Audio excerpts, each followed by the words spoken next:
Okay, now let's talk about the other announcement, which came an hour later. So we had to rally around and get things organized to cover them both. The Milky Way in neutrinos. What you are looking at is ICECube. This is an observatory at Amundsen Station at the South Pole in the middle of the Antarctic continent. Now, it doesn't look like a conventional observatory because where are the telescopes? Well, it doesn't have any telescopes. It actually doesn't look upwards at all. It looks downwards. What is this all about? So if you look at top left of this graphic, there's the laboratory sitting on the surface of the ice. And underneath the ice, they have dropped 86 strings, if you like, cables, with a total of 5,160 optical sensors. What on earth is this all about?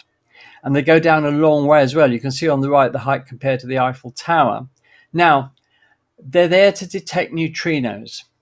These ghostly particles, which are very mysterious, coming from the depths of space. They're very difficult to detect because neutrinos pass through matter as if it just weren't there. It's often said that a single neutrino could pass through a sheet of lead 30 light years thick and not even notice it. So they are very difficult to detect because they don't interact with ordinary matter.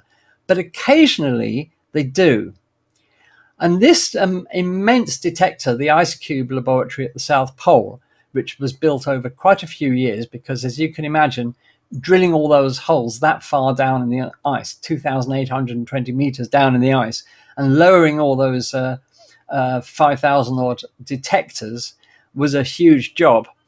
When a neutrino passes through the ice, occasionally it does collide with an atom, and that produces a very faint flash of blue light called Cherenkov radiation. And this, as you can see on the left, these DOMs, these digital optical modules, these are basically light detectors that can detect those tiny flashes of light. And by working out where they were detected, they can work out the path of the neutrino. Now, the detector is not just useful for detecting neutrinos, it's also useful to detecting cosmic rays. And here we have a graphic showing you ICECube, as it says, the downward-looking telescope, because these neutrinos have passed through the Earth before coming out of the ground at the South Pole.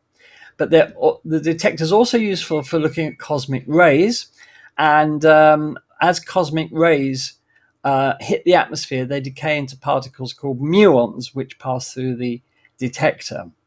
So they've spent a long time working out exactly where these neutrinos are coming from.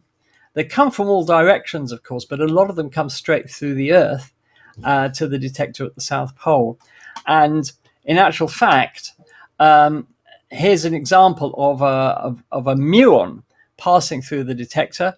As it passes through, you will see the blue lines. This is actual data, which represent the Cherenkov radiation that's given off. And this is a path of a muon, one of the shower that result when a cosmic ray decays in the upper atmosphere. And as you can see, they can work out exactly where it came from on the sky because of its path. So what is this all about, really? Well, what it's all about is the Milky Way.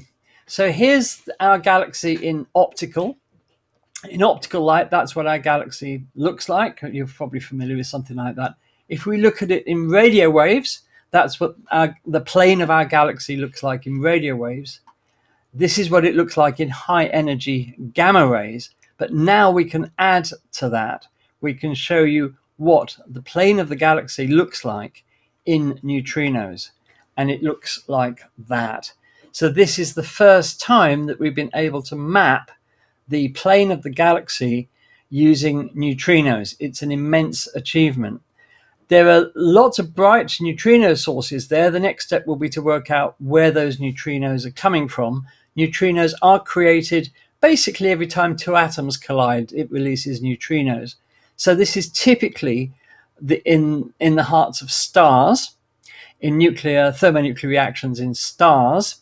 Neutrinos are also produced in supernovae explosions in large numbers. And basically, anytime two atoms collide, then they release neutrinos. Another way of looking at the same thing, just putting some more visible graphics on the galactic center and the galactic plane. As you can see, there are lots of neutrino sources there. So astronomers will now be trying to work out what is producing those neutrinos. So again, like the gravitational wave announcement, very, very big step forward for ICECube and neutrino science. Congratulations to both the pulsar timing array and the ICECube team for two incredible announcements last week. And just to finish, I'd like to read this. It's a poem by, of all people, John Updike, who chose to write about neutrinos, and it's called Cosmic Gall. Neutrinos, they are very small. They have no charge and have no mass and do not interact at all. The Earth is just a silly ball to them through which they simply pass like dustmaids down a draughty hall or photons through a sheet of glass.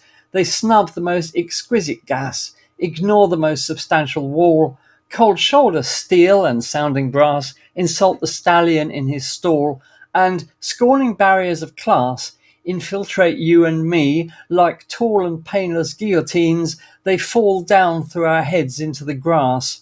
At night they enter at Nepal and pierce the lover and his lass from underneath the bed. You call it wonderful, I call it crass. So there you are.